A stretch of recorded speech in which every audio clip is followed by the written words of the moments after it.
So have you got one of these yet? The Toy Tractor Times Edition Case 1030 by SpecCast. Really nice tractor and really well done. But I'm a prairie farmer, and this isn't exactly a Western special. Let's convert it into one. So here's our Case 1030 right out of the box. That's what we got. If you haven't seen one of these before, they're pretty cool. And big thing, Western special. What does make a Western special? I'll just bring this one in here. This has already been done, this Western special, so you can kind of see the difference, what we're going for with that front axle, and then the 24.5, the true 24.5 32-inch rear wheel. Sorry either. The other big thing that's making the Western special, and probably the most notable modification or option difference, is obviously that big swinging drawbar and the lack of a 3-point hitch. I guess a lot of people would have commented on too about fenders, back fenders, and am I going to do a set of Wheatland or Western special style fenders? And I'd like to. With this cab option, this isn't wrong. You didn't have to get the big fenders. Everybody thinks Wheatland tractor, Western special tractors got to have the big fenders, and the vast majority do. There's definitely more would have them than not, but it is an option, and you can get any arrangement of option you wanted if you wanted it bad enough on these tractors, and that usually jumps across the brands as well. You can get adjustable front axles, but a lack of a 3-point hitch if you want. It's not wrong. It's simply an option package. So that's just a rundown quickly of the difference. So for our conversion, very simply, we'll start with the very basic. This is just straight out of the box. I haven't pulled anything apart on it. I haven't loosened off any component to make it easier for this viewing. So we're just going to start very simply. Let's pull off the back tires. There we go. Just pull. And there's the way those are. So with these tires, there's what the inside look like. They're a nice tire. They're not exactly an accurate size though. So we're going to set those to the side. At some point, if you wanted to make it an accurate 18.438, that rim will work, but you're going to have to take the tire off and narrow it up to make a 38-inch or an 18.4, sorry, wide rim. But they got good detail. They would work. Next thing I would do, that screw there, that's for the cab. Take that off or out and the cab will come off. We won't worry about that too much right now. This front axle though, that's going to be one of the major modifications that we're doing here. And there's a pin right there. Let's see, right there, and it's just kind of pressed in there. So I've got tweezers here. I think that's what I've used on the last ones, and I'm actually going to flip this around. I didn't have to take the last one out with a phone in front of it, so hopefully this works the same. There, I got it out enough a little bit. Pull it the rest of the way out. I wouldn't want to wreck that pin completely. There you go, I pulled it out there. Because we'll want to reuse that pin. So that pin is out, sitting right there. Here's where we can lift the back of this axle up, just like that. Pops up, and that tie rod is plastic, so you want to be careful not to wreck it, obviously, break it, but it can be tweaked a little bit just to get it out of there. If that makes sense there. out of. So there's your front axle. Pretty straightforward. That leaves your cast piece. And the reason this is going to have to come off, that piece of casting, because that's also part of what we're going to flip around. But I leave that on until I get that axle off, because it's a lot easier to get that pin out when you're not trying to hold this whole little piece in your hand. So that's that. So I'm going to stick, probably not that. Let's stick this back underneath there again, my bent up tweezers, and we're just going to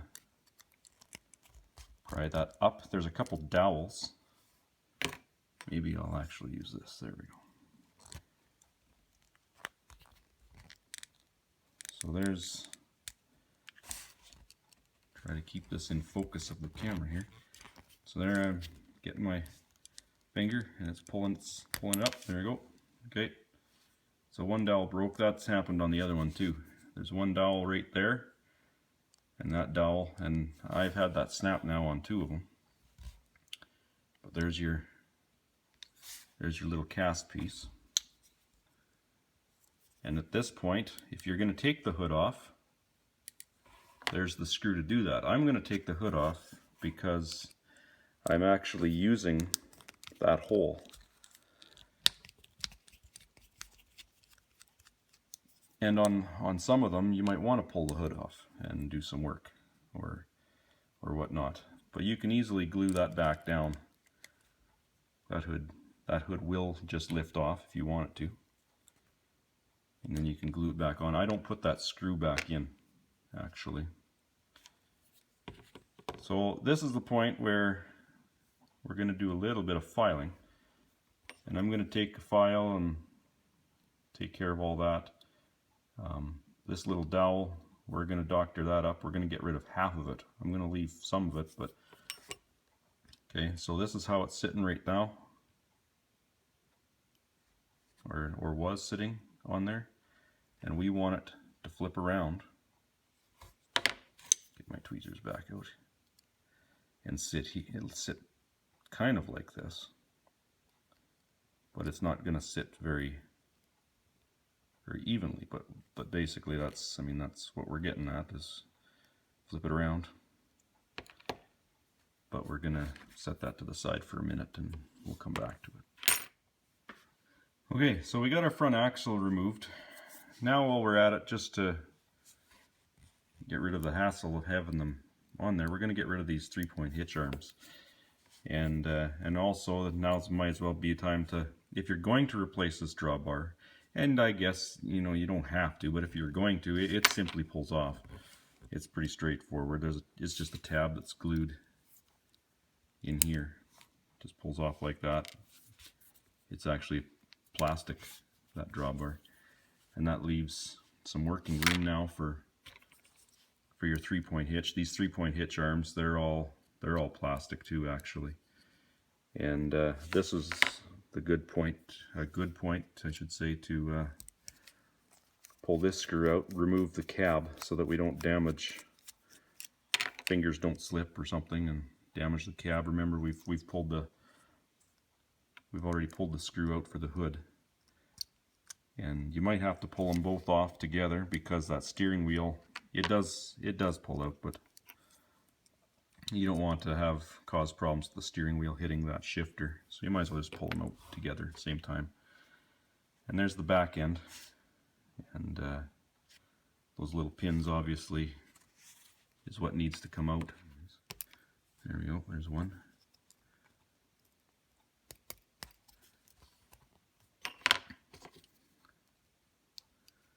And this stuff won't be used again, so it goes into my pile. Again, on the bottom, you see I just use the pliers, pin there and a pin here, and out it comes. And this is just a plastic third link or whatever, I don't know what you call that. I'm not a 3-point hitch guy. Top link, third link, whatever. We'll move that to the side. So there's your bare tail end. What I do at this point, this is pretty cool actually, I thought.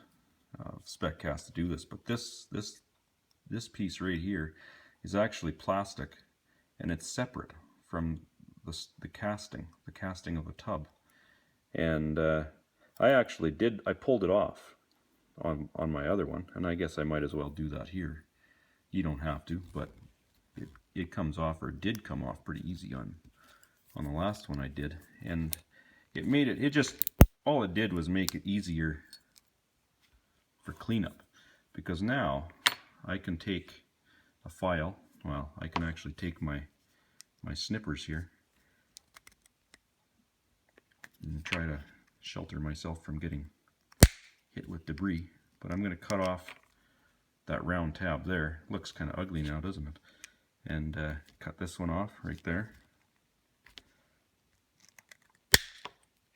There. Now I'm going to file. I'm just going to touch this up just so that when I go to glue it back on, it actually sticks. So same basic thing with those top eyes, where that top link were on there. I cut them off too, just because they don't need to be there. Okay, so we've been back to the bench grinder. I got rid of that 3-point hitch mounting stuff. We're back down to bare, kind of the bare back. So we got this piece, the back cover for the differential. And again, it's got the holes there for mounting that 3-point hitch top link. This piece is plastic, so it's pretty easy. Cut that off. Looks like that. We'll give it a little bit of a file again. You got to be careful of this. Where am I? Careful of this detail right there. You don't want to get rid of that, because that's actually quite accurate.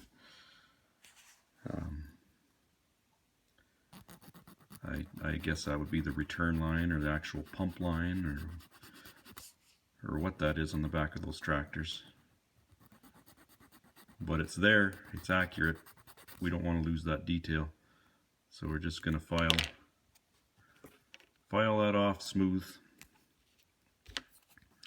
and it'll be ready to give it a little touch of orange when we're done. And then it's ready to glue back on. Okay, so there's the tail end all glued back on. That back piece, it's ready. I don't have a spare swinging drawbar. I'll just show this one. This is on Shapeways. On my Shapeways, I have these swinging drawbars that I originally drew up for Massey tractors, but they work actually pretty good for the case too. They're pretty close to what the case originally had, so I went and used one on this tractor, and I'll have to order a few more because I'm out. So for today, we'll just put that one back in, and I'll push it there for now just to hold it in place, and get a look. But the actual swinging drawbar, it looks a lot better than that. So I'll be coming back and revisiting that in a little bit. So on to our front axle. On these tractors, so this would be, forward would be to the right. Those tie rods, or yeah, I guess that's what we will call them, that's what they are pointing forward. And they always do point forward on these tractors, no matter whether the axle is flipped around or not. So this would be, if this is direction looking left to right, if right is going forward, then this is row crop position. So on a standard tractor, we want the axle flipped around this direction. Again, forward is to the right, but our tie rods are now backwards, so we're going to have to flip those around. So Spec Cast has actually made it pretty nice. Again, flat blades screwdriver or precision screwdriver or whatever you want to call this thing. And we're just going to get under there and apply a little pressure. These are, they will come up, but if they're glued too good, they might also crack. I had one crack on me, which means that it would have to be glued together. So I'm going to try and get this off without breaking anything and wrecking something further. There's one. Let's see what this other one's going to come off like. These are hit and miss depending on how gentle you are with them. Hopefully you're more gentle than me. So there, one came off really nice and the other one not as nice, but it's still workable. We'll just put it back into shape. How about that? So there's the flipped axle, or the flipped tie rod on the axle. So again, take your time, do the best you can to pop off those tie rods without breaking. If they do break, and this one did split, they can be glued back on into place. And we'll touch that up. We might weather it out, make it look rough anyways. We'll figure it out. So, I've taken this casting piece to my grinding wheel and I've notched back. This was the front, or well, it is the front. This was the rear of what sat right there. Now it's going to be the front. And you can probably, hopefully see that I thinned out this front piece. So this is about half the thickness that it was, quite a bit thinner than this piece right here. And the reason why I did that was simply so it doesn't stick out the front of the tractor. I've also taken the dowel that's here and I filed away half of it. And that's simply done just to get the location where I want it. So now when I put it up, well, I guess this back piece I've actually beveled as well, so it doesn't interfere on the tractor. It sits nice and flat without the gap in here. Again, we're not going to be able to put the screw back in to hold the hood on. That's fine. The hood's going to stay in place, and we can always glue it into place as well. So there's where that's going to sit. So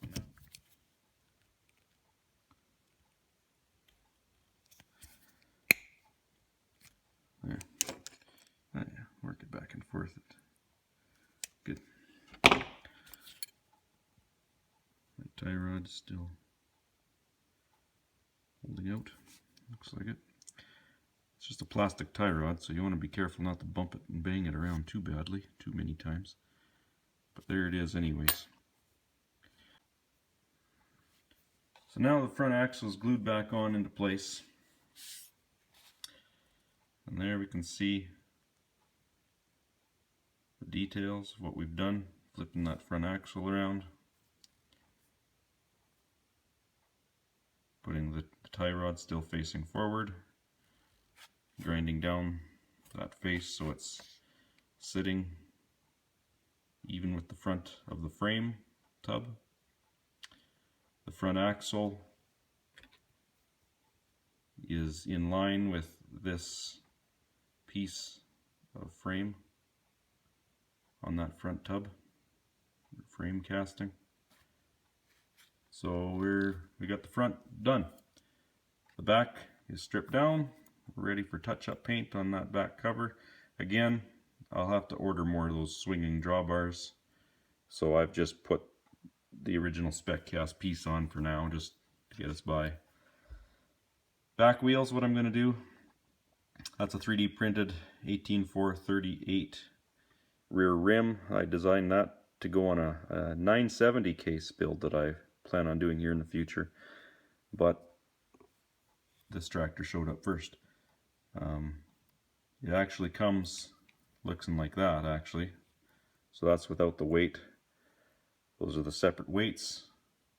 Again, you might have seen that on the front of that tractor. I have 4 of them stacked up. I decided to make those the front weights for that, but you can stack them up however, run them on the rims. That's what they're meant to look like. So that's what I'm going to do for that. We can put this all back together now. Okay, so there we're back together there. Definitely got a setback Western look to it now. For tonight, I'll just set these wheels on. I'll have to paint that axle and glue them on later.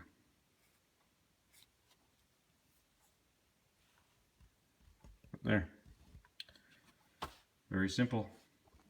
And we can take that now and add personalized touches to whatever you want, whether you want to put rooftop air conditioning or cut the weights off and add a taller pre-cleaner. That'd be another common thing to do, would be to put a big pre-cleaner on there. There's its other counterpart. So now I got 2 Western Specials done, ready to go. Very simple conversion. Lots of room to personalize it from there, but that's the basic job right there. So hopefully that helps anybody looking to add a custom touch to their 1030 case.